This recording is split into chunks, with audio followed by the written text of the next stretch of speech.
Hello my dear students. तो कैसे हैं आप सभी। मैं आशा करती हूँ आप सभी बहुत अच्छे होंगे। तो मुझे कमेंट बॉक्स में ज़रूर बताना कि कैसे आप सभी, और साथ ही साथ आप सभी की तैयारी भी बहुत अच्छी चल रही होगी।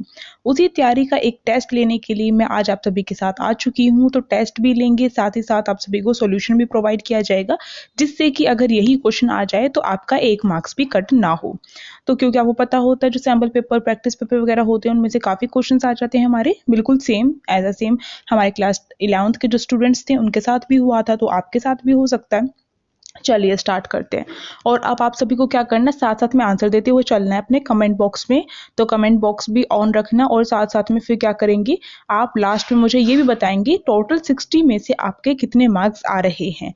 ठीक है, चलिए स्टार्ट करते हैं। तो ये प्रैक्टिस पेपर है हमारा, मैं कलर चेंज कर लेती हूँ एक बारी।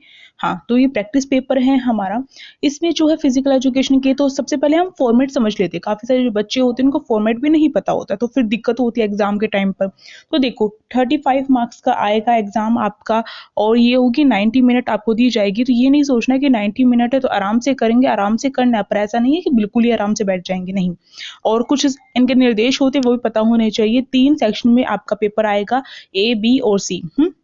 तो जो फर्स्ट सेक्शन है उसमें टोटल जो क्वेश्चन 24 है उसमें से 20 क्वेश्चन ही करने हैं आपको। सेकंड सेक्शन है उसमें भी 24 है, उसमें से भी टोटल 20 ही करने हैं। ज़्यादा चालू बनने की जरूरत नहीं है, जितने लिखे गए हैं केवल उतने ही क्वेश्चन करने हैं। अगर मान लो आपने 20 की जगह 24 के 24 कर दिए, तो स्टार्टिंग के जो 20 क्वेश्चन होते हैं उनके ही आपको आंसर, जो चाहे गलत हो चाहे सही हो, उसी के मैम मार्क्स देती है जो टीचर होते हैं। बाद के जो 4 क्वेश्चन बच जाएंगे उसके मार्क्स नहीं मिलेंगे। तो ज़्यादा स्मार्ट बनने की जरूरत नहीं है, तो जितना कहा गया उतना ही करना चाहिए। सेक्शन सी जो होता है वो 12 मार्क्स, जो 12 क्वेश्चन है उसमें से आपको 10 क्वेश्चन करने हैं। तो ये ध्यान रखना है आपको। और इसके साथ साथ यहाँ पर इन्होंने बता भी रखा है कि आपके जो अंक होंगे, जो मार्क्स होंगे, किसके अकॉर्डिंग मिलेंगे, 0.70 के अकॉर्डिंग मिलेंगे। ठीक है, और जो प्रोसेस है मैं आपको एक सेपरेट वीडियो में समझा दूंगी। और नेगेटिव मार्किंग बिल्कुल भी नहीं है, और इंग्लिश हिंदी दोनों लैंग्वेज में आपका एग्जाम आएगा, तो डरने की बात नहीं है। चलिए अब हम अपना सेक्शन ए स्टार्ट करने वाले हैं। तो फटाफट आप सभी मुझे क्या है कमेंट बॉक्स में आंसर देते हुए चलेंगे। तो देखो आप सभी का फर्स्ट क्वेश्चन हम सभी के सामने है। तो ये कह रहा है, यहाँ पर मैं रीड कर देती हूँ, और आप सभी क्या करेंगे, वीडियो पॉज करके या फिर आपको टाइम जैसे ही मिलता है आपको क्या करना है, आंसर देते हुए चलना है। क्वेश्चन में यहाँ पर कहा गया है, निम्न में से एक विटामिन जल में घुलनशील है। तो कौन सा विटामिन जल में घुलनशील है। पहला लिख रखा विटामिन ए, दूसरा विटामिन बी, तीसरा विटामिन डी, और चौथा है उपरोक्त सभी। तो फटाफट आप सभी आंसर दे दो, और मैं यही आशा कर रही हूँ कि अभी तक आप सभी ने इसका आंसर दे दिया होगा जैसे मैंने क्वेश्चन रीड किया, क्योंकि क्वेश्चन रीड करते टाइम भी तो टाइम लगता है ना। तो इसका करेक्ट आंसर हमारा विटामिन बी होगा। क्यों होगा, जैसे मैंने आपको बता रखा है, विटामिन जो होते हैं दो में डिवाइड होते हैं, वसा में घुलनशील और जल में घुलनशील। तो वसा में जो घुलनशील विटामिन होते हैं उसका फॉर्मूला मैंने एक तरीके से आपको शॉर्ट ट्रिक बता रखी है उसकी याद करने की। कीड़ा याद कर लो, KEDA, कीड़ा। तो पीछे से देखोगे तो हेडेक बन जाएगा, आगे से देखोगे तो कीड़ा बन जाएगा। 4 विटामिन होते हैं वसा में घुलनशील होते हैं, और जो 2 विटामिन बच गए हमारे बी और सी, वो आपके कहाँ पर होंगे, जल में घुलनशील विटामिन होंगे। तो इसलिए यहाँ पर बाकी, और एक और ट्रिक बता सकती हूँ। यहाँ पर इस टाइप का क्वेश्चन आ जाता है कि इसमें से जल में घुलनशील विटामिन कौन सा है। तो देखो हमारा AD जो है वो क्या कीड़े में आ रहा है, पर बी जो है कीड़े में नहीं आ रहा, तो यही अलग है और यही हमारा हो जाएगा। इस तरीके से भी कर सकते हो, पर ये ट्रिक आपकी फेल भी हो सकती है कई बार, इसलिए आपको याद होना चाहिए आंसर। अगला क्वेश्चन यहाँ पर हमारा है, तो फटाफट आंसर देना, चाहे इंग्लिश मीडियम का स्टूडेंट हो चाहे हिंदी मीडियम का स्टूडेंट हो, दोनों के लिए आंसर, क्वेश्चन आंसर यहाँ पर दिखाई दे रहे हैं। तो देखो नॉकआउट टूर्नामेंट में मैचों की संख्या निकालने का सूत्र है। तो नॉकआउट टूर्नामेंट में जो मैचों की जो संख्या है, यानी कि टोटल मैच, जो नंबर ऑफ मैचेस निकालने का फॉर्मूला क्या होता है। तो जैसे मैंने कहा था, फॉर्मूले को लेकर जो आपके क्वेश्चंस है काफी पूछे जाएंगे। अभी आप देखोगे फॉर्मूले के अकॉर्डिंग आपको निकालने के लिए भी बोला जाएगा, तो इसलिए फॉर्मूले की एक सेपरेट वीडियो आपको चाहिए, तो इसलिए मुझे कमेंट बॉक्स में बता देना, तो मैं बना दूंगी। ठीक है, अब देखो यहाँ पर, और मैं यहाँ पर यही कहूंगी कि आपको साथ साथ में जो नॉकआउट और जो लीग टूर्नामेंट जो फिक्सचर की मैंने सिखा रखा है उसे देखो, वो बहुत इंपॉर्टेंट है, क्योंकि उसके बाहर से तो नहीं आने वाला ना कुछ फॉर्मूला नॉकआउट और लीग में से, तो निकालना अच्छे से आना चाहिए। तो यहाँ पर मैचों की संख्या निकालने का जो फॉर्मूला है हमारा होता है N-1। एन का मतलब यहाँ पर टी में होता है, आपको ध्यान रखना। तो हमारा ऑप्शन नंबर जो डी है यहाँ पर करेक्ट हो जाएगा। अगला क्वेश्चन है, तो आप सभी को अपने मार्क्स जो काउंट है वो करते हुए चलना है। अगला क्वेश्चन यहाँ पर थर्ड वाला है और लाइक कर देना भाई। देखो आप सभी के लिए मैं प्रैक्टिस पेपर भी लेकर आई हूँ और आप सभी देख रहे होंगे मैंने पूरे साल आप सभी के लिए कितनी मेहनत करती जा रही हूँ और अब लास्ट में आके तो मैंने कितनी सारी वीडियोस डाली है। तो लाइक करो, शेयर करो अपने दोस्तों के पास। लाइक और शेयर तो बनता है इस बात पर, और कोई बच्चा न्यू चढ़ा है तो सब्सक्राइब भी कर सकता है। तो यहाँ पर क्वेश्चन बोल रखा है वरिष्ठ नागरिक पुष्टि परीक्षण कहाँ पर विकसित किया गया था। तो ये जो वरिष्ठ नागरिक पुष्टि परीक्षण है कहाँ पर विकसित हुआ ये पूछा गया है। पहला यहाँ पर फुलटन यूनिवर्सिटी, दूसरा है यहाँ पर कैम्ब्रिज यूनिवर्सिटी, तीसरा है हार्वर्ड यूनिवर्सिटी सॉरी, और यहाँ पर फोर्थ है कोलंबिया यूनिवर्सिटी। तो बताओ कौन सा ऑप्शन इसका करेक्ट होगा फटाफट कमेंट बॉक्स में। तो मैं आशा करती हूँ आप सभी ने बता दिया होगा। तो इसका जो फर्स्ट ऑप्शन है अपना ठीक होगा। जो फुलटन जो यूनिवर्सिटी है वहीं पर हुई थी ये जो वरिष्ठ नागरिक पुष्टि परीक्षण यानी कि रिगली और जोन्स परीक्षण जो है वहीं पर विकसित हुआ था। अगला क्वेश्चन देखते हैं। अगला क्वेश्चन यहाँ पर हमसे पूछा हुआ है कि निम्न में से कौन सा गति का नियम नहीं है। तो करेक्ट एक यहाँ पर ये भी ध्यान रखना है कि क्वेश्चन को पूरा पूरा रीड करना है आपको, ठीक है। अब मान लो मैंने देख लिया गति का नियम, अब मैं देखूंगी गति का नियम तो सारे दिखाई दे रहे हैं यहाँ पर पूरा का पूरा पढ़ना जरूरी है। पहला ऑप्शन जड़ता का नियम, दूसरा है प्रतिक्रिया का नियम, तीसरा तत्परता का नियम और चौथा है त्वरण का नियम। तो बताओ कौन सा ऑप्शन आपका करेक्ट होगा यहाँ पर फटाफट मुझे कमेंट बॉक्स में। तो मैं यही आशा करूंगी कि आप सभी साथ साथ आंसर देते हुए चल रहे होंगे और लाइक तो कर दिया ही होगा अभी तक आप सभी ने। तो यहाँ पर देखो जड़ता का नियम न्यूटन का फर्स्ट लॉ होता है, ये क्रिया प्रतिक्रिया का जो नियम होता है न्यूटन का सेकंड लॉ, और त्वरण का नियम थर्ड लॉ, और ये वाला क्रिया प्रतिक्रिया का नियम थर्ड लॉ होता है, इसे कट कर लो। और त्वरण का जो नियम है वो सेकंड लॉ है, और ये तत्परता का कोई नियम नहीं दिया है न्यूटन ने, तो इसलिए आपका यही सही हो जाएगा क्योंकि यही पूछा था कि कौन सा गलत है। अगला क्वेश्चन पूछा हुआ है हमसे शरीर के मध्य किस भाग से दूर जोड़ों की जो पार्श्व गति कहलाती है। तो सिंपली है यहाँ पर हमने देखा शरीर के मध्य भाग जो होता है यानी कि जो ये शरीर है इसका जो ये मध्यम भाग है अगर इससे दूर जा रहे हैं जोड़ जो है यानी कि शरीर के मध्यम भाग से अगर दूर जा रहे हैं तो उसको क्या कहा जाता है। तो मैंने बहुत बार करवाया है, बताओ फटाफट क्या कहा जाता है। पहला ऑप्शन फ्लैक्शन, दूसरा एक्सटेंशन, तीसरा एबडक्शन और चौथा है एडक्शन। जल्दी बताओ इसका आंसर हमारा ऑप्शन नंबर सी होगा। ये एबडक्शन इसका सही होगा। एक्सटेंशन तो दूसरा होता है ये, और फ्लैक्शन वाला भी दूसरा होता है जिसमें एंगल जो होता है कम या ज्यादा होता है। एक्सटेंशन में जो एंगल होता है वो बढ़ जाता है और फ्लैक्शन में कम हो जाता है। एडक्शन में जो जोड़ होते हैं शरीर की मध्य रेखा के पास में ऐसे आ जाते हैं और जो एबडक्शन होता है उसमें दूर चले जाते हैं, इसलिए ऑप्शन नंबर सी जो है हमारा करेक्ट हो जाएगा। अब जो है नेक्स्ट क्वेश्चन देखो। अगला क्वेश्चन हम सभी के सामने है, थोड़ा नीचे कर लेती हूँ। हाँ देखो अगला क्वेश्चन है प्रतियोगिता के नियम तथा विनियमों का प्रकाशन किया जाना चाहिए। तो प्रतियोगिता के जो नियम होते हैं या विनियम होते हैं उनका प्रकाशन किया जाना चाहिए, कब किया जाना चाहिए। पहला ऑप्शन बोल रहा है प्रतियोगिता से पहले, दूसरा प्रतियोगिता के दौरान, तीसरा प्रतियोगिता के पश्चात और चौथा उपरोक्त में से कोई नहीं। तो प्रतियोगिता के जो नियम और विनियम यानी कि जो रूल्स वगैरह डिसाइड किए जाते हैं उनको प्रकाशित किया जाता है कि ये रूल्स है, ये रूल्स और रेगुलेशन है, इनको मानना है। तो वो कब बताए जाते हैं, प्रतियोगिता के दौरान तो नहीं बताए जाएंगे। यानी कि तुम प्रतियोगिता खेल रही हो तुम्हारे अब ये सोच के चलो जैसे कि आप सभी जो है एग्जाम दे रहे हैं तो जो ऊपर इंस्ट्रक्शन दिए गए थे क्या वो आपके एग्जाम के बीच में आकर बताए जाते, नहीं ना। तो ये इस तरीके से आपके जो नियम वगैरह हैं वो भी बीच में नहीं बताए जाएंगे, ये ऑप्शन कट हो गया। यहाँ पे देखो प्रतियोगिता के पश्चात, प्रतियोगिता के बाद बताएंगे तो क्या फायदा है, ये भी कट हो जाएगा। प्रतियोगिता से पहले बताए जाते हैं, तो ए ऑप्शन आपका करेक्ट हो गया। तो थोड़ा सा फिजिकल एजुकेशन को अपनी दैनिक जो चीजें होती है उससे जोड़कर चलोगे तो काफी इजी रहेगा आप सभी के लिए। अगर देखो सेवंथ क्वेश्चन हम सभी के सामने यहाँ पर ये रहा, इसमें पूछा गया है निम्न में से कौन सा वृत्त पोषक तत्व नहीं है। तो वृत्त पोषक तत्व कौन सा नहीं है यानी कि मैक्रो न्यूट्रिएंट कौन सा नहीं है ये पूछा गया है। तो पहला वसा, दूसरा प्रोटीन, तीसरा जल और चौथा विटामिन। तो अगर आपको पता हो कि पोषक तत्व दो उसमें श्रेणी में है, वृत्त पोषक तत्व और सूक्ष्म पोषक तत्व। वृत्त पोषक तत्व कौन से होते हैं जो हमारी बॉडी में अधिक मात्रा में लिए जाते हैं। देखो आपका पूरा जो सिलेबस है उसका एक तरीके से शॉर्ट तरीके से आपकी रिवीजन भी हो रही है इंपॉर्टेंट टॉपिक की, मैं साथ साथ में उनके बारे में बताती जा रही हूँ। लाइक कर दो फटाफट इसी बात पर और सब्सक्राइब कर दो। आप देखो यहाँ पर जो है वृत्त पोषक तत्व जो है वसा, जल, प्रोटीन ये जो होते हैं आपके, और कार्बोहाइड्रेट, ये चार जो होते हैं आपके वृत्त पोषक तत्व होते हैं। और विटामिन और जो खनिज होते हैं वो आपके कौन से होते हैं, सूक्ष्म पोषक तत्व होते हैं, यानी कि मैक्रो न्यूट्रिएंट नहीं होते हैं, माइक्रो होते हैं। तो विटामिन माइक्रो में आता है इसलिए हमारा ये डी वाला ऑप्शन करेक्ट हो जाएगा। अब अगला क्वेश्चन देखो आप सभी के सामने है 8th वाला। पूछा गया विटामिन B12 का रासायनिक नाम क्या है, यानी कि इसका केमिकल जो नेम है वो क्या है। ये पूछे जाते हैं विटामिन के नाम, अब की बार ऐसा हुआ है तो ये भी याद कर लेना। तो विटामिन के जो नाम है वो पूछा गया है विटामिन B12 का, तो B12 का नाम होता है कोबालियम। ठीक है, तो इसलिए भी ऑप्शन आपका करेक्ट हो जाएगा। नेक्स्ट क्वेश्चन देखो, अगला क्वेश्चन पूछा गया है सीडिंग, इंपॉर्टेंट है सीडिंग। सीडिंग और बाई का क्वेश्चन आ रहा है बहुत बारी, तो कर लेना इसे भी। तो सीडिंग करवा ही रही हूँ, कर क्या लेना। तो देखो सीडिंग वाली टीम कौन से राउंड में खेलती है, तो कौन से राउंड में खेलती है सीडिंग वाली टीम। ऑप्शन फर्स्ट दे रखा है पहले दूसरा, फिर मतलब दूसरे में दूसरा दे रखा है, तीसरे में तीसरा और चौथे में चौथा। तो सीडिंग वाली जो टीम होती है वो दूसरे राउंड में खेलती है। अब क्यों कहा मैंने दूसरे राउंड में, इसके पीछे एक रीज़न है।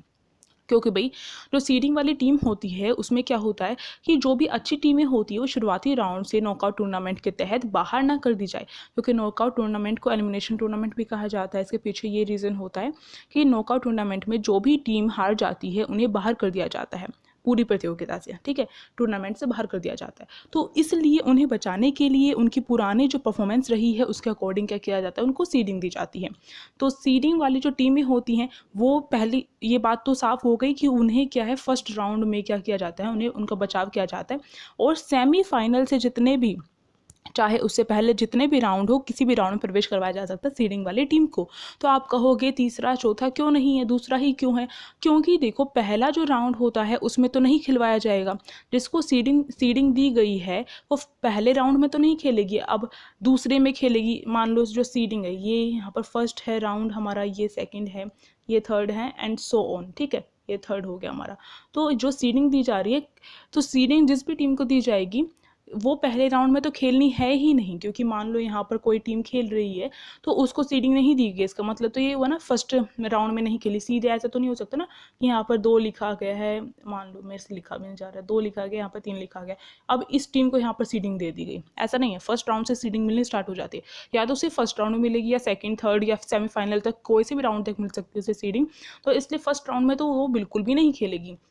अब हमें ये नहीं पता कि टोटल जो राउंड है वो कितने हो रहे हैं, हम ये डिसाइड नहीं कर सकते कि वो तीसरे राउंड में प्रवेश करेगी सीधे या दूसरे में, वो सीधे दूसरे राउंड में प्रवेश करेगी। तो इसलिए हमारा ये सेकंड वाला ऑप्शन करेक्ट होगा। अगर आपसे पूछा जाता है और दिया जाता है कि सेमीफाइनल से पहले किसी भी राउंड में प्रवेश करवाया जा सकता है तो वो ऑप्शन आपका करेक्ट होगा, ठीक है। जब ऐसा नहीं दिया जाता तो दूसरा वाला ऑप्शन करेक्ट होगा हमारे यहाँ पर। अब नेक्स्ट क्वेश्चन देखो भाई, नेक्स्ट क्वेश्चन सभी के सामने पूछा गया, यदि रीढ़ की हड्डी यानी कि मेरुदंड का झुकाव एक और हो तो वह क्या कहलाता है। तो रीढ़ की हड्डी जो होती है उसको मेरुदंड भी कहा जाता है, अगर वह एक तरफ झुक जाती है तो उसे क्या कहा जाता है। पहला ऑप्शन है स्काइलोसिस, दूसरा कायहोसिस, तीसरा लोडियोसिस और चौथा फ्लैट बैक, ठीक है। तो बताओ क्या कहा जाता है, तो इसका ऑप्शन ए करेक्ट होगा। मैं यही आशा कर रही हूँ बार बार कि आप सभी ने आंसर दिए होंगे। तो स्काइलोसिस कहा जाता है, यानी कि जो हमारी रीढ़ की हड्डी इस प्रकार की बन जाती है, या तो ऐसे बनती है फिर इस प्रकार से बनती है, तो उसको यही इसी नाम से जाना चाहता है, रीढ़ की अस्थि का एक तरफ झुक जाना बोला जाता है इसको।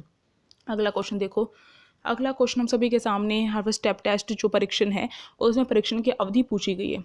तो यहाँ पे पहला ऑप्शन है 4 मिनट, दूसरा है 5 मिनट, चौथा यहाँ पर तीसरा यहाँ पर 3 मिनट और चौथा हमें दे रखा है यहाँ पर 1.5 मिनट। तो कौन सा ऑप्शन करेक्ट होगा यहाँ पर आपका, तो यहाँ पर आपका ऑप्शन नंबर बी करेक्ट होगा 5 मिनट, क्योंकि टोटल 5 मिनट जो होते हैं उसमें करवाया जाता है, तो इसलिए आपको ध्यान रखना है हार्वर्ड स्टेप टेस्ट। अगला क्वेश्चन 12th वाला है, पूछा गया निम्न में से कौन सा शब्द परीक्षण से संबंधित नहीं है। पहला ऑप्शन है उपकरण, दूसरा यंत्र, तीसरा मूल्य परख और चौथा विधि।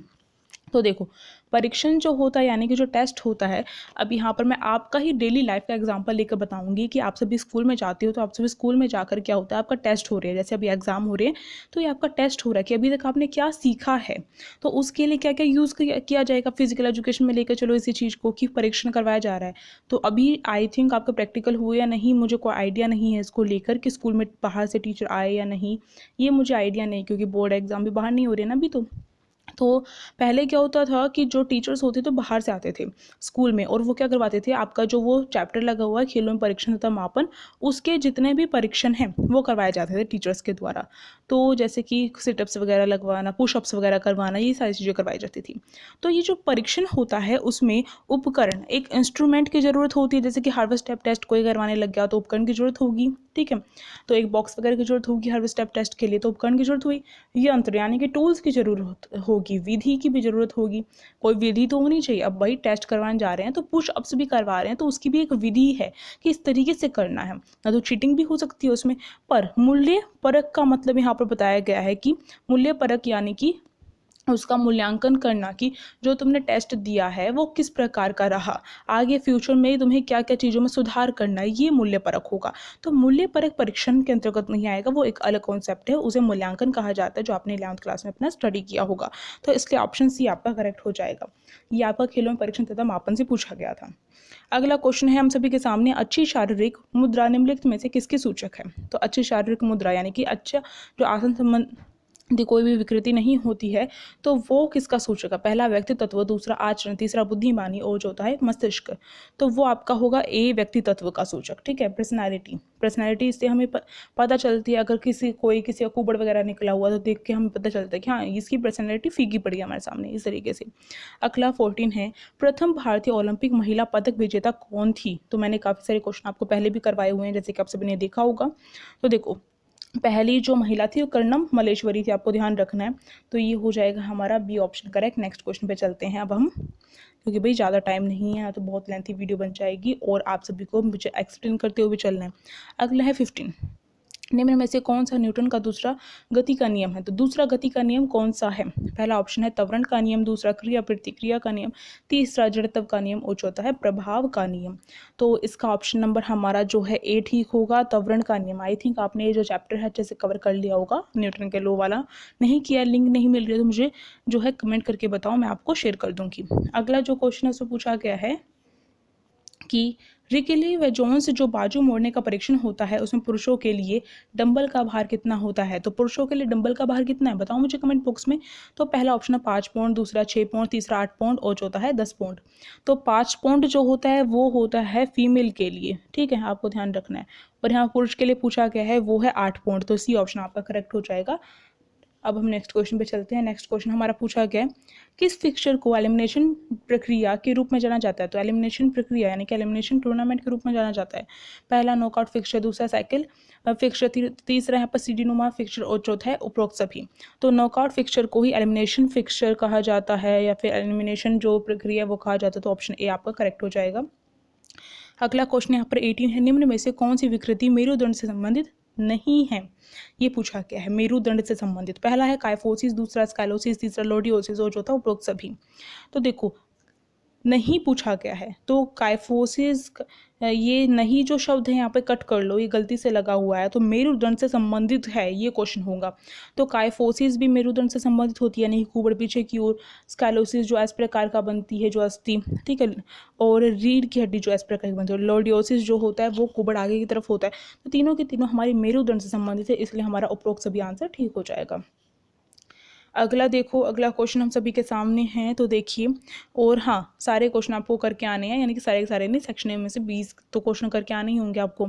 तो अगला क्वेश्चन, रिकेट्स का मुख्य कारण क्या है। तो रिकेट्स का मुख्य कारण यहाँ पर पूछा गया है, पहला विटामिन सी की कमी, दूसरा विटामिन ए की कमी, तीसरा विटामिन डी की कमी और चौथा विटामिन के की कमी। तो किसके कारण जो है रिकेट्स होता है। सिंपल सा क्वेश्चन है, बच्चे को पता होगा इस क्वेश्चन का आंसर। जो गलत आंसर देगा तो फिर मैं उसे कुछ नहीं कहूँगी, क्योंकि कोई बात नहीं, अभी आप गलती कर रहे हो तो कल आप क्या है सुधर भी जाओगे, ठीक है, गलती कर करके हम सीखते हैं। तो विटामिन डी आपका करेक्ट होगा। विटामिन डी और कैल्शियम की कमी के कारण क्या होता है, रिकेट्स होता है। अगला क्वेश्चन हम सभी के सामने है, कहा गया है कि इसमें से कौन सा कोणीय गतिविधि का प्रकार है। तो कोणीय गतिविधि का प्रकार कौन सा है, पहला फ्लैक्शन, दूसरा एबडक्शन, तीसरा ए और बी दोनों और चौथा उपरोक्त में से कोई नहीं। तो इसका हमारा ऑप्शन सी ठीक होगा, ए और बी दोनों। अगला क्वेश्चन देखते हैं। अगला क्वेश्चन पूछा गया है कि इसमें से जो खनिज अस्थियों और दांतों के लिए आवश्यक है, तो कौन सा खनिज अस्थियों और दांतों के लिए इंपॉर्टेंट होता है। पहला है सोडियम, दूसरा पोटेशियम, तीसरा कैल्शियम और चौथा मैग्नीशियम। तो बताओ, सोडियम, ये पोटेशियम और मैग्नीशियम तीनों गलत है, हमारा कैल्शियम ठीक होगा। कैल्शियम की वजह से हमारी जो अस्थियां यानी कि जो हड्डियां होती हैं मजबूत रहती है और दांत भी मजबूत रहते हैं, और मैंने इसका बेस्ट एग्जांपल आपको बताया हुआ है। तो बताना मुझे कमेंट बॉक्स में कौन सा एग्जांपल मैं हमेशा बताती हूँ, अभी टाइम नहीं तो इसलिए नहीं बता रही हूँ। सी ऑप्शन आपका करेक्ट हो जाएगा। अगला देखो, अगला है, इसमें से किस विधि का प्रयोग लीग प्रतियोगिता में विजेता का निर्णय करने में होता है? तो विजेता का निर्णय करने में कौन सी लीग प्रतियोगिता जो है उसकी एक विधि है? पहला है ब्रिटिश विधि, दूसरा अमेरिकन विधि, तीसरा अंकों के आधार पर, चौथा उपरोक्त सभी। तो मैंने कई बार करवाया है इसका, तो आपको पता होगा। तो सारे के सारे क्वेश्चन जो है मैंने करवा रखे हैं, आप सभी देख रहे होंगे ज़्यादातर। तो ब्रिटिश विधि हो गई, अमेरिकन विधि होगी, अंकों के आधार पर, तीनों की तीनों ठीक है, तो इसलिए हमारा डी ऑप्शन करेक्ट हो जाएगा। आगे चलिए, आगे देखो, गांव विकास के कितने प्रकार है? तो गांवक विकास दो प्रकार के होते हैं, सूक्ष्म और स्थूल। तो इसलिए हमारा दो वाला ऑप्शन करेक्ट हो जाएगा, यानी कि ऑप्शन नंबर ए हमारा करेक्ट है। अगला क्वेश्चन हम सभी के सामने है, जीवित प्राणियों पर आरोपित बल और उनके प्रभाव का अध्ययन कहलाता है। तो जीवित प्राणियों पर आरोपित बल और उनके पे जो प्रभाव किया जा रहा है, अध्ययन किया जा रहा है, उसे कहा जाता है जीव यांत्रिकी। अब सेक्शन भी अपना स्टार्ट हो रहा है, तो फटाफट इसके आंसर भी देना स्टार्ट कर देना। तो देखो, यहाँ पे 25 वाला क्वेश्चन पूछ रखा है, 50 मीटर स्टैंडिंग जो स्टार्ट का उद्देश्य क्या है? तो 50 मीटर जो स्टैंडिंग जो वो होती है, दौड़ होती है, उसका उद्देश्य क्या है, ये पूछा गया है। पहला है गति का मापन, दूसरा शक्ति का मापन, तीसरा लचक का मापन और चौथा फुर्ती का मापन। तो देखो यहाँ पर इसका ऑप्शन नंबर जो ए है, गति का मापन, करेक्ट हो जाएगा। तो यहाँ पर मैंने करेक्ट कर दिया। अगला देखो, घुटनों का आपस में टकराने का वैज्ञानिक नाम है। तो घुटने अगर आपस में टकराते हैं तो उसका वैज्ञानिक नाम एक और है। तो इसका जो वैज्ञानिक नाम है वो जेनु विल्गम है, आपको ध्यान रखना है। तो ऑप्शन बी करेक्ट हो जाएगा, और ये आपका प्री बोर्ड में भी आया था असर्शन वाले क्वेश्चन में। अगला क्वेश्चन है हम सभी के सामने 27 वाला, बोल रहा है VO2 मैक्स। ये क्या होता है? ये रोकपोर्ट एक मिल परीक्षण को VO2 मैक्स कहा जाता है। आपको ध्यान रखना है, निर्धारित करने के लिए कौन सा घटक आवश्यक नहीं है, नहीं पूछा गया, ध्यान से पढ़ना।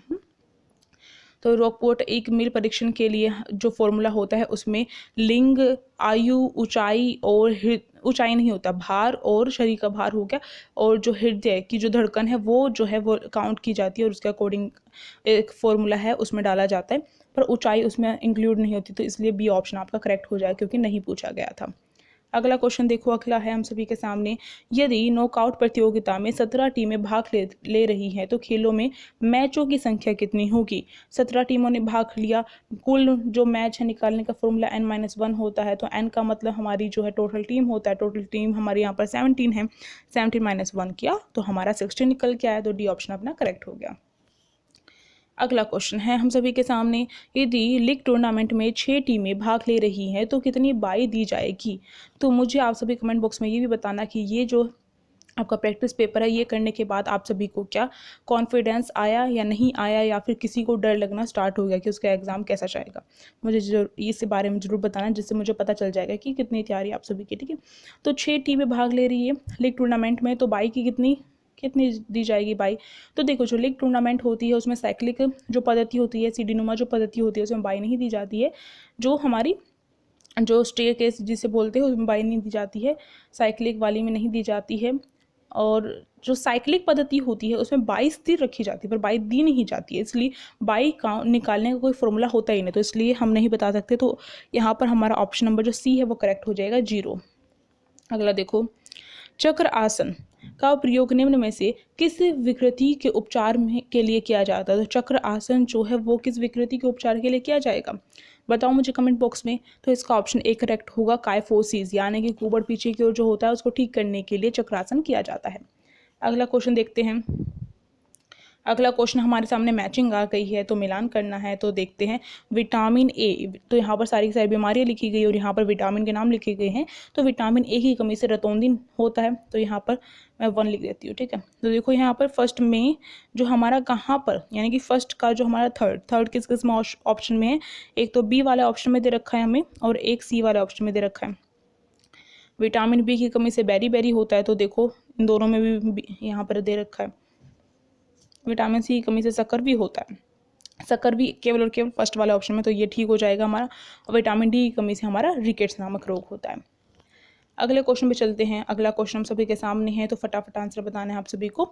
हमारा क्वेश्चन है कि इसमें यहाँ पर हमारे जो है ये जितने भी परीक्षण है वो लिख दिए गए, और साइड उनकी जो उद्देश्य है वो लिखे गए हैं। तो उद्देश्य वाली वीडियो नहीं देखी, फिर से रिक्वेस्ट है देख लो, वरना पछताओगे। तो यहाँ पर देखो, इसका जो हमारा 50 मीटर की जो स्टैंडिंग बोर्ड जंप होती है उसका उद्देश्य होता है शरीर के ऊपरी विभाग की सहन जो शक्ति है उसका मापन करना। तो देखो फर्स्ट का यहाँ पर सेकंड कहाँ पर लिखा गया है? सॉरी, शरीर के ऊपरी भाग का मापन करना नहीं होता है इसका। तो देखो, इसका जो 50 मीटर की जो दौड़ होती है उसका उद्देश्य होता है जो गति और त्वरण जो होती है उसको मापन करना। तो यानी कि ये वाला ऑप्शन। तो फोर्थ कहाँ कहाँ पर लिखा गया, डी वाला ऑप्शन में लिखा गया है और बी वाला ऑप्शन में लिखा गया है। ठीक है। अब आंशिक कलप का उद्देश्य क्या होता है, इसका उद्देश्य होता है पेट की शक्ति और सहन शक्ति का मापन करना। तो थर्ड कहाँ पर है, इसमें नहीं दिया गया एक ऑप्शन का, तो बी वाला अपना ठीक हो गया। संशोधित पुशअप्स का उद्देश्य क्या है, इसका उद्देश्य होता है हमारा शरीर के ऊपरी भाग की जो सहन शक्ति है उसका मापन करना, और जो शटल रन होता है उसका उद्देश्य हमारा होता है गति और सपूर्ति यानी गति और चपलता का मापन करना। नेक्स्ट क्वेश्चन पे चलिए। अगला क्वेश्चन आप सभी के सामने है, तो बताना है फटाफट मुझे कमेंट बॉक्स में। देखो, अगला क्वेश्चन पूरा तो लिया हूँ, क्या दिख जाएगा, ऐसे छोटा करना पड़ेगा, आई थिंक अभी दिख रहा होगा। तो देखो, क्वेश्चन में हमें यहाँ पर जो पूछा गया है, चपटे पैर, जो चपटे पैर होते हैं वो किस चीज़ से हम दूर कर सकते हैं। तो यहाँ पे ऑप्शन अपना मैच करना है हमने चपटे पैर का। तो दिखाई दे रहा है या नहीं दे रहा है आप सभी को, मुझे कैसे पता चलेगा। हाँ 30, देखो 1 मिनट, वैसे ही पहले देख लेते फिर मैच कर लेंगे। तो देखो, जो चपटे पैर होते हैं वो रस्सी कूदने से ठीक हो सकते हैं, तो हमारा फर्स्ट का ये हो गया। सेकंड, घुटने टकराने का जो होता है वो किससे ठीक हो सकता है, हमारा वो हमारा जो घुड़सवारी है उससे ठीक हो सकता है। अगर घुटने के बीच में गैप नहीं है तो उसके बीच में अगर कुछ लगाएंगे तो गैप बढ़ना स्टार्ट हो जाएगा, तो इसलिए ये हो जाएगा इसका। धनुषाकार टांगे जो है अगर पैरों के अंदरूनी भाग पर चलना स्टार्ट कर देंगे तो ठीक हो सकता है। और मेरुदंड का एक और झुकाव जो है तैराकी या फिर त्रिकोण आसन से ठीक होता है। तो इसके अकॉर्डिंग हमारा जो ऑप्शन नंबर जो बी है यहाँ पर क्या हो जाएगा, ये वाला बी करेक्ट हो जाएगा। आगे देखो, अगला क्वेश्चन हम सभी के सामने है, पूछा गया है यहाँ पर हमसे, फिर से मैचिंग आ गई है। तो मैचिंग वाली वीडियोस नहीं देखी तो देख लो, उसी टाइप के क्वेश्चन आ रहे हैं, तो आपकी प्रैक्टिस हो जाएगी। गति का पहला नियम, तो गति का पहला नियम जड़त्व का नियम होता है। तो फर्स्ट का थर्ड देखो कहाँ कहाँ लिखा गया है, एक तो यहाँ लिखा गया है और एक यहाँ पर लिखा गया है। तो ये बाकी के जो 2 ऑप्शन है इसे कट कर देते हैं हम। अब देखो, गति का तीसरा नियम क्रिया प्रतिक्रिया का नियम होता है, दोनों में सेम है। ठीक है। अब जो है यहाँ पर थर्ड वाला डिसाइड करेगा कौन सा है हमारा। ठीक है। एब्डक्शन, तो एब्डक्शन कौन सा होता है, एब्डक्शन वो होता है जब शरीर की जो मध्य रेखा है उससे हमारा जो अंग है वो दूर चला जाता है, तो उसे कहा जाता है एब्डक्शन। तो फर्स्ट ऑप्शन करेक्ट हो गया। फर्स्ट देखो केवल ए वाले में दे रखा है तो ए वाला हमारा करेक्ट हो गया, और बाकी जो एक्सटेंशन का मतलब बढ़ना होता है, और जोड़ों के बीच में जब हम जोड़ों को कुछ इस तरीके से खोलते या फिर वो करते हैं, जोड़ों के बीच में गतिविधि करते हैं, तो उससे कोनों के बीच में जो दूरी होती है वो कोण जो होता है यानी कि जो एंगल बनता है वो क्या हो जाता है, बढ़ जाता है। तो जैसे कि हम सामान को नीचे रख रहे हैं तो अपनी कोहनी इस तरीके से हो जाती है, कोहनी हमारी, तो एंगल बढ़ गया। आगे देखो, अगला क्वेश्चन है 1 ग्राम वसा में कितनी ऊर्जा होती है। तो 1 ग्राम वसा जो होती है उसमें कितनी फैट में, 1 ग्राम जो फैट होता है उसमें कितना जो है वसा होती है, ऊर्जा होती है सॉरी। तो उसमें होती है 9 जूल। तो आपको ध्यान रखना इंपॉर्टेंट है ये भी। आगे देखो, आगे यहाँ पर दिया गया है, यदि नॉकआउट फिक्चर में टीमों की संख्या 25 है तो कितने राउंड्स खेले जाएंगे। अगर नॉकआउट में टीमों की संख्या क्या है, 25 है, तो आपको पता होगा कि नॉकआउट में जो राउंड्स निकलेगा फॉर्मूला क्या होता है। देखो 25 टीमें हैं तो 2 की पावर हमें काउंट करनी है, 2 की पावर 2 2 ज़ा 4, 4 2 ज़ा 8, 8 2 ज़ा क्या हो जाएगा 16, और 16 2 ज़ा क्या हो जाएगा हमारा यहाँ पर 25 हो जाएगा। आप टोटल करो कितनी बार 2 आए हैं, 1 2 3 4 और 5, तो यहाँ पर हमारा 5 ये ए ऑप्शन दे रखा है, तो ये करेक्ट हो गया। अगला देखो, अगला क्वेश्चन है, निम्नलिखित में से बेमेल या विषम को हमें पहचानना है, यानी कौन सा अलग है यहाँ पर ऑप्शन। बैक स्क्रैच परीक्षण, बाजू मोड़ने का परीक्षण, चेयर सीट एंड रिच परीक्षण, और चौथा स्टेप परीक्षण। ये जो तीनों के तीनों जो ये ऑप्शन है यहाँ से लेकर यहाँ तक के तीनों ऑप्शन, ये सारे है वरिष्ठ नागरिक पुष्टि परीक्षण है, पर स्टेप परीक्षण तो ऐसा कुछ हमने पढ़ा ही नहीं, तो इसलिए करेक्ट हो जाएगा हमारा, क्योंकि बेमेल पूछा गया था यहाँ पर। अगला हमारे यहाँ पर अभिकथन और कारण पूछे जा रहे हैं, तो थोड़ा सा क्लोज कर लेते हैं जैसे हेल्प रहेगी। तो अभिकथन और कारण है, तो देखिए अभिकथन यहाँ पर कह रहा है कि संतुलित आहार से विभिन्न तत्वों के बीच में जो ऊर्जा होती है उसकी उचित मात्रा रहती है। तो बिल्कुल ठीक है, संतुलित आहार यानी कि बैलेंस डाइट होगी तो सारे जो पोषक तत्व हैं वो उचित मात्रा में होंगे, तो ठीक है ये हमारा अभिकथन। अगले देखो, कारण कह रहा है हमें कार्बोहाइड्रेट, वसा, प्रोटीन, खनिज, विटामिन, रुक्षांश और जल का सेवन पर्याप्त मात्रा में करना चाहिए। तो जल का सेवन, इन सारी चीज़ों का सेवन पर्याप्त मात्रा में करना चाहिए, ये भी बात बिल्कुल ठीक है। और ये जो है इसकी जो है सही व्याख्या भी कर रहा है। किस प्रकार से कर रहा है, क्योंकि संतुलित आहार में सारी चीज़ें शामिल होती है और इनका पर्याप्त मात्रा में हम सेवन करेंगे तो उचित मात्रा में हमारे बॉडी में रहेंगे। तो इसलिए ऑप्शन ए करेक्ट हो जाएगा। दोनों ए और बी सही है और आर ए की सही व्याख्या कर रहा है। अगला क्वेश्चन देखो भाई, मेरा गला भी सूखता जा रहा है, चलो फिर भी तो देखो, फटाफट लाइक कर देना भाई, लाइक करना है, पूरी देखनी है। ऐसा नहीं है कि मुझसे इतना सब कुछ बुलवा लिया और अब बस कोई नहीं, ऐसे छोड़ दे, नहीं, इसमें से क्वेश्चन आ सकते हैं। तो देखो अभी कथन कह रहा है यहाँ पर, नोक नी जो होती है वो एक आसन संबंधी विकृति है। हाँ बिल्कुल है। सामान्य स्थिति में खड़े होने पर दोनों घुटनों के बीच में स्पर्श होता है। हाँ ऐसा ही होता है नोकनी में। अगला तो कारण कह रहा है, इसमें दोनों टखनों के बीच व्यापक अंतर होता है। तो दोनों टखनों के बीच में व्यापक अंतर होता है। देखो जब घुटने आपस में से टकराते हैं तो इस तरीके से टकरा रहे हैं, पर यहाँ पर जो टखने हैं हमारे पैर की वो अलग अलग रहते हैं। तो ये बात भी ठीक है, जो विकृति की स्थिति के साथ बदलता रहता है। हाँ विकृति जैसे जैसे ठीक होती जाएगी वैसे वैसे बदलता जाएगा, या फिर विकृति अगर ज़्यादा ही हो गई तो कुछ भी हो सकता है। तो ए ऑप्शन आपका करेक्ट हो गया। अगला क्वेश्चन देखते हैं। अगला क्वेश्चन हम सभी के सामने है, अभिकथन कारण यहाँ पर दे रखा है। यहाँ पर पूछा गया है हमसे, एब्डक्शन का तात्पर्य शरीर के किसी अंग को शरीर की मध्य रेखा से दूर ले जाना। कितनी बार पढ़ लिया हमने एब्डक्शन, यही होता है, शरीर की मध्य रेखा से शरीर का कोई भी अंग जो है वो दूर चला जाता है तो उसे एब्डक्शन कहा जाता है। एडक्शन का दूसरा नाम है। क्या ये बात ठीक है? स्टेटमेंट अपने आप में ठीक है? बिल्कुल भी नहीं। एब्डक्शन क्या होता है? बिल्कुल अपोजिट होता है एडक्शन के। ठीक है, एडक्शन में क्या होता है, एडक्शन में जो शरीर की मध्य रेखा उसके पास में अंग आता है, पर एबडक्शन में हमने क्या पढ़ा है कि शरीर की मध्य रेखा से दूर चला जाता है, तो इसलिए बिल्कुल गलत है ये वाला ऑप्शन। तो केवल ए ठीक और आर गलत है, तो सी ऑप्शन आपका करेक्ट हो जाएगा। अगला देखो, अगर मैं आंसर एक्सप्लेनेशन सही दे दूँ और गलती से मैं ऑप्शन गलत भी बता दूँ, क्योंकि जल्दबाजी में कर रही हूँ, तो आप सभी मुझे बता देना कमेंट बॉक्स में। वैसे तो मैं अपनी पूरी वो रखूँगी, आप देख रहे होंगे मेरी स्पीड से बोलने की कितनी स्पीड से मैं कोशिश कर रही हूँ। अगला क्वेश्चन है, यदि एक छात्र के परीक्षण की अवधि 300 सेकेंड थी और 1 से लेकर 1.5 मिनट के बीच दिल की धड़कनों की संख्या क्या है 70 थी, तो उसका फिटनेस इंडेक्स स्कोर यानी कि HST निकालने के लिए बोला है। तो HST निकालने के लिए हमें केवल यहाँ पर क्या है, धड़कनों की संख्या 3 बारी नहीं दी है, केवल 1 बारी दी है। इसके लिए हम क्या है, अल्पकालिक जो HST है वो निकालेंगे, जिसमें क्या होता है फॉर्मूला 100 इंटू में सेकेंडों की संख्या अपॉन में 5.5 इंटू में जो भी धड़कन की संख्या दी है उसे लिखा जाता है। यानी कि 100 इंटू में अगर हम 300 करेंगे तो यहाँ पर 30,000 आ जाएगा। ठीक है, अपॉन में मैं 5.5 इंटू 70 करना है हमें, फिर क्या निकल के आएगा हमारा, फिर हमारा निकल के आ जाएगा 385, यानी कि 30,000 को 385 से डिवाइड करेंगे तो 77.9 निकल के आ रहा है। तो सी ऑप्शन अपना करेक्ट हो जाएगा। अगला क्वेश्चन देखो, अगला क्वेश्चन हम सभी के सामने है, मैचिंग दे दी गई फिर से। तो मैचिंग में यहाँ पर हमसे पूछा गया है कि ये देखो, प्रत्यान समिति क्या करती है? प्रत्यान समिति जो होती है वैध पास करती है, यानी कि कार्य जो होता है, एंट्री कार्य जो होता है वो करती है। ठीक है, अब स्वागत समिति क्या करती है?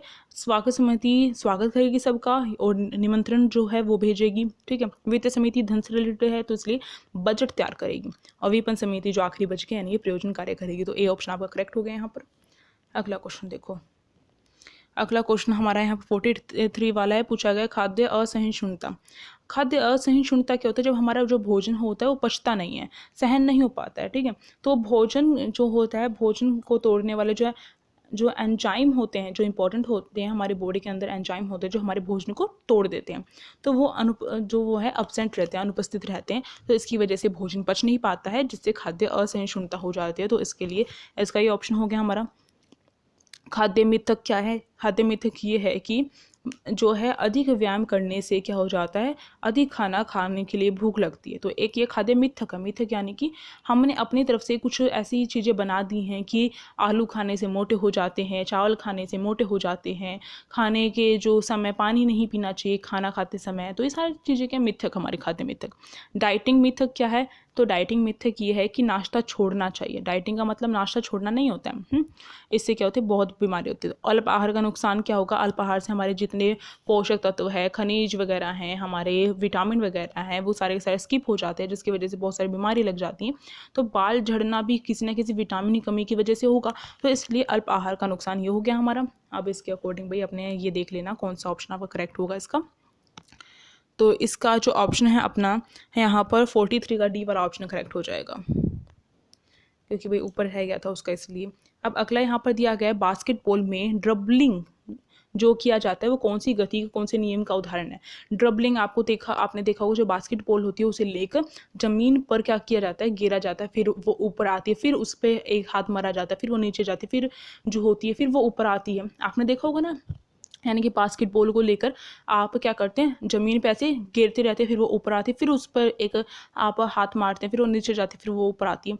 तो ये जो ड्रिबलिंग की जाती है उसको कहा जाता है। ड्रिबलिंग किस वजह से हो रही है, बास्केटबॉल अगर नीचे गई है तो उसी प्रतिक्रिया में ज़मीन ने उसी प्रतिक्रिया में उसे वापस भेजा है हमारे पास उसी ऊंचाई तक, ठीक है, उसी प्रतिक्रिया में भेजा है। तो वो जो है गति का जो तीसरा नियम है न्यूटन का, उसके अंतर्गत है। तो इसलिए हमारा तीसरा नियम सी वाला ठीक हो जाएगा। अगला देखो, अगला क्वेश्चन है, यहाँ पर हमें दे दिया गया है गति का तीसरा नियम यह है निष्कर्ष निकालता है कि बल हमेशा क्रिया और प्रतिक्रिया के समूह में होता है। तो बात बिल्कुल ठीक है। जो तीसरा नियम है न्यूटन का, क्रिया और प्रतिक्रिया का नियम, यह निष्कर्ष निकालता है कि बल हमेशा क्या है, क्रिया और प्रतिक्रिया के समूह में होता है। ये बात ठीक हो गई। पर अगला देखो, कारण दे रखा है क्रिया बल प्रतिक्रिया बल से अधिक है, तो ऐसा नहीं है, तो इसलिए कट हो गया। तो केवल ए ठीक है और आर गलत है, इसलिए ऑप्शन नंबर हमारा सी ठीक हो जाएगा। नेक्स्ट क्वेश्चन देखो, नेक्स्ट क्वेश्चन में हमें यहाँ पर जो है ये दे दिया गया है। अब इसके अकॉर्डिंग देखना हमें, देखो जो ये दिखा रखा है यहाँ पर हमें, यहाँ पर देखो ये क्या कर रहे हैं, ये ऊपर की तरफ हाथ लेके जा रहे हैं, यानी कि एबडक्शन हो जाएगा इसका। तो यानी कि इसमें क्या, शरीर की मध्य रेखा से क्या है, ये जो अंक है वो दूर जा रहा है, तो एबडक्शन। शरीर की मध्य रेखा के पास में आ रहा है, एरो दिख रहा है ना, ऐसे आया हुआ है, तो ये हमारा एडक्शन हो जाएगा। ये जो है इसमें कोण की जो दूरी है वो क्या हो रही है, कम बन रही है, क्योंकि ऊपर की तरफ लेके जा रहा है हाथ, इस एरो से पता चल रहा है ना, ऊपर की तरफ लेके जा रहा है, तो कोण जो होता है, एंगल जो है वो कम बन रहा है, यानी कि फ्लेक्शन। और यहाँ पर जो है ये पैर नीचे की तरफ आ रहा है, आपने देखा होगा पहले पैर यहाँ पर था, अब यहाँ पर आ गया, फिर अब यहाँ पर आ गया, तो ये हमारा एक्सटेंशन हो जाएगा, यानी कि कोण के बीच में दूरी बढ़ती जा रही है। अब इसके अकॉर्डिंग जो भी ऑप्शन आप देख लेना अपने अकॉर्डिंग, तो क्योंकि अब मैं यहाँ पर ऊपर नीचे रह जा रहा है, तो फिर मैं बार बार मैच करूँगी तो टाइम लग जाएगा। अब आगे चलते हैं, अगला क्वेश्चन हम सभी के सामने है। तो देखो अगले क्वेश्चन में हमें फिर से पिक्चर दे दी गई है, पिक्चर वाले बहुत क्वेश्चन आ रहे हैं, अभी कथन वाले, पिक्चर वाले, मैचिंग वाले क्वेश्चन आ रहे हैं। तो देख लो भाई, देरी किस बात की है, कल एग्जाम देने के बाद तो नहीं देखोगे ना। तो देखो ये जो है चेयर, जो सिट एंड रिच परीक्षण जो है, ये किस चीज़ को मापने के लिए किया जाता है, ये हमारा जो निचले शरीर होता है उसको मापने के लिए किया जाता है। तो यहाँ पर ये हो जाएगा इसका शरीर का निचला स्तर, ये वाला बी वाला। बाजू मोड़ने का परीक्षण जो होता है, शरीर का ऊपरी जो भाग होता है उसको मापने के लिए किया जाता है। और जो ये है 8 फुट अप एंड गो परीक्षण जो होता है, शरीर में जो स्फूर्ति होती है उसका मापन करने के लिए किया जाता है। और ये जो यहाँ पर पीछे लेके जा रहा है अपने हाथों को, ये जो होता है ये हमारा शरीर के ऊपरी भाग जो होता है उसके अंदर लचक मापने के लिए होता है। लचक नहीं होगी तो ये भी नहीं होगा। तो इसके अकॉर्डिंग आप देख लेना कौन सा ऑप्शन ठीक है। यहाँ पर आगे चलते हैं, आगे ब्लाइंड वाला ये भी कर लें क्या, तो चलिए करते हैं। देखो 600 जो मीटर की जो दौड़ और पैदल चाल सहन शक्ति और एरोबिक फिटनेस मापन करता है, तो ये बात ठीक है। 600 मीटर की जो दौड़ होती है वो सहन शक्ति और एरोबिक फिटनेस जो होती है उसका मापन करती है इसके द्वारा, तो ये कथन बिल्कुल ठीक है।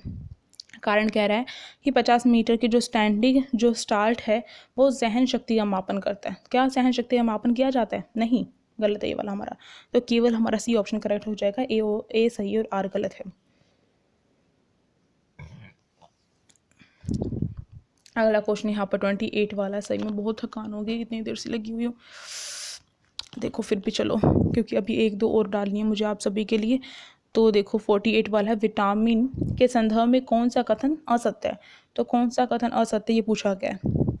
तो पहला यहाँ पर विटामिन बी और सी पानी में घुलनशील विटामिन है। दूसरा यहाँ पर पूछा गया विटामिन को 2 श्रेणियों में बांटा गया है। तीसरा पूछा गया विटामिन की कमी से बेरी बेरी रोग होता है। और चौथा यहाँ पे विटामिन हीमोग्लोबिन के निर्माण में सहायक है। तो कौन सा ऑप्शन यहाँ पर आपका असत्य है, यहाँ पर ये पूछा गया है आपसे, ठीक है। तो ये वाला क्वेश्चन यहाँ पर पूछा गया है। तो विटामिन जो बी और सी है वो क्या पानी में घुलनशील होते हैं, ये बात यहाँ पर इन्होंने बिल्कुल ठीक कही है। अगला देखो, ये 2 श्रेणियों में बटे होते हैं, तो ठीक है ये भी बात। विटामिन की कमी से बेरी बेरी रोग होता है, तो विटामिन बी की कमी से बेरी बेरी रोग होता है, ठीक है। क्या इन्होंने कुछ और ऑप्शन भी दिए हैं, यहाँ पर नहीं दिए। तो और हीमोग्लोबिन का जो निर्माण है उसमें भी सहायक होता है विटामिन।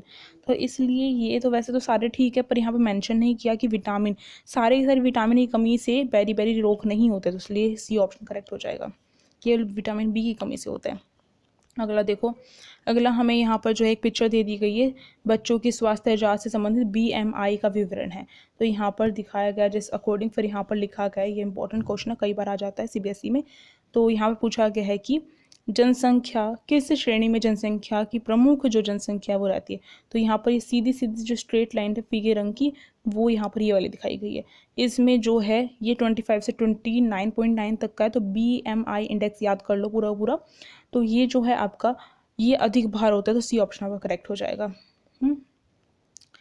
अगला चलते हैं, वो ब्लाइंड के लिए था, वो मैंने स्किप कर दिया है। अगला देखो 50 वाला क्वेश्चन है, राजेश अपने जन्मदिन पर, ये आप रीड कर लेना खुद, वीडियो पॉज करो और रीड कर लेना, ठीक है।